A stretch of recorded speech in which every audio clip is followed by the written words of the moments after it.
वर्षे जाए सुना किणवा कम करंतु एक कथा मु कहूनी।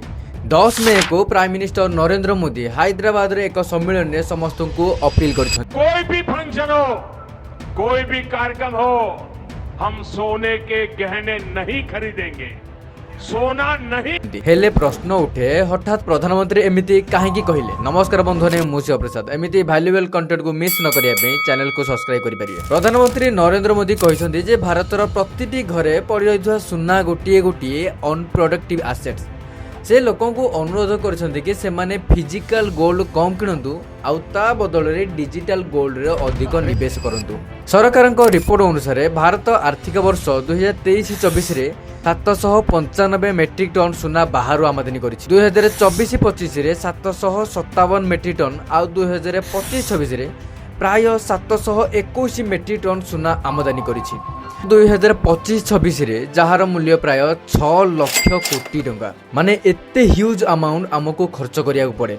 एहार सीधा अर्थ भारतर फॉरेन रिजर्व सुना किणिबारे ही खाली ही जाउची। आउ वर्तमान विश्व रे युद्धर परिस्थिति जगु कच्चा तेल आउ सुनार प्राइस बहुत बढ़िया लागिछि। सेथिपई आगु किछि भी आर्थिक संकट न आसु सेथिपई भारत तार पूर्व प्रस्तुति करूछि। प्राइम मिनिस्टर नरेंद्र मोदी लोकों को अपील करिसंती जे वर्षे जाए लोक माने अधिक सुना परचेस न करंतु। केवल सुना कम किणिया कहिनांती बरम इंधन कम यूज करंतु, खाइबा तेल कम यूज करंतु, निज गाड़ी अपेक्षा पब्लिक ट्रांसपोर्ट को अधिक गुरुत्व दियंतु। आउ वर्क फ्रॉम होम पाई भी अपील करिसंती। तालु गोटे गोटे करिके ए सब को डिटेल ले बुझा को चेष्टा करिया। सुना कम किणंतु। आपण माने भाबुथबे मो टंका मु सुना किनिबी कि नाही सेतिरे सरकारंकर कोन आसी जाय, किंतु यह पछरे बहुत बड़ अर्थनैतिक रीजन अछि। देखो प्रथमे भारत बहुत कम सुना उत्पादन करे, प्राय 1 ରୁ 2 टन।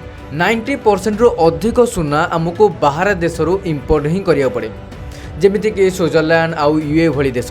जेते बेले आमे सुना किणु आमको यूएस डॉलर ही पेमेंट करिया को पड़े, जहा फल रे कि आम देशर वैदेशिक मुद्रा भंडार कमी जाए आउ भारतीय टंका दुर्बल हुए।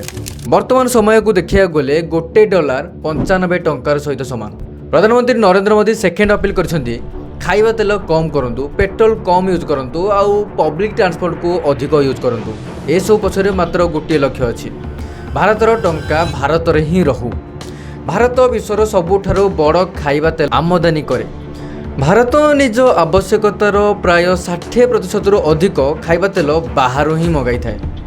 पाम ऑयल, सोयाबीन ऑयल प्रति वर्ष आमे प्राय 1.5 लाख कोटी टंका केवल तेल किणिबारे ही खर्च करदौ। National mission on edible oils आरंभ करछंती, जेपरि कि चाषी माने निजे तेल उत्पादन करिवे।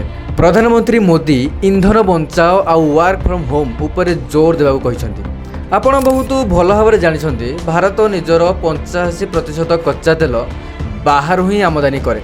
आउ एटा भी जानिछंती जे ईरान अमेरिका युद्ध जगु दुनिया रे कच्चा तेलर प्राइस दिन को दिन बढ़िया लगी। भारत रिजर्व रखिथिबा तेल भितरु किछि अंश मध्य यूज करि सारलानी। जदि एमिति युद्ध लागि रहिबो आगो तेलर प्राइस भी बढ़ी पारे, सिथिबे सरकार आगुआ ही प्रस्तुति करुछि। आमे जानिचे गोटिए मुद्रार दुईटी पार्श्व थाए। जेउठी सरकार याको अर्थनैतिक ठीक ठाक रखिबा चाहुचंती सेठी विरोधी याको साधारण जनता संचय उपरे अटैक बोली कहिसंती। विरोधी को 3टी बड़ आरोप।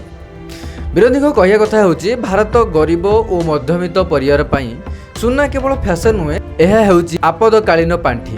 विपद बेले बॉन्ड नुहे घरर सुना ही काम करे। विरोधी आरोप लगाछंती कि सरकार तांको अपारगता को लुचौछंती।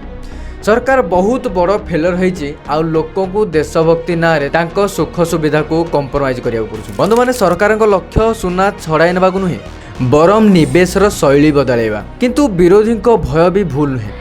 जे पर्यंत लोकंकर सिस्टम उपरे 100% भरोसा न आसीची से पर्यंत से माने डिजिटल गोल्ड अपेक्षा फिजिकल गोल्ड को अधिक प्रायोरिटी देबे। आपण कोन प्रधानमंत्री मोदी को कथारे सहमत कि आपण को कोन लागुछि निजर ओपिनियन कमेंट बॉक्स रे निश्चित जणांतु। एवं वीडियोटी भलो लागिथिले वीडियो को लाइक एवं आगो आस्तवा वीडियो को मिस न करिया पे चैनल को सब्सक्राइब भी करि परिए। जय हिंद।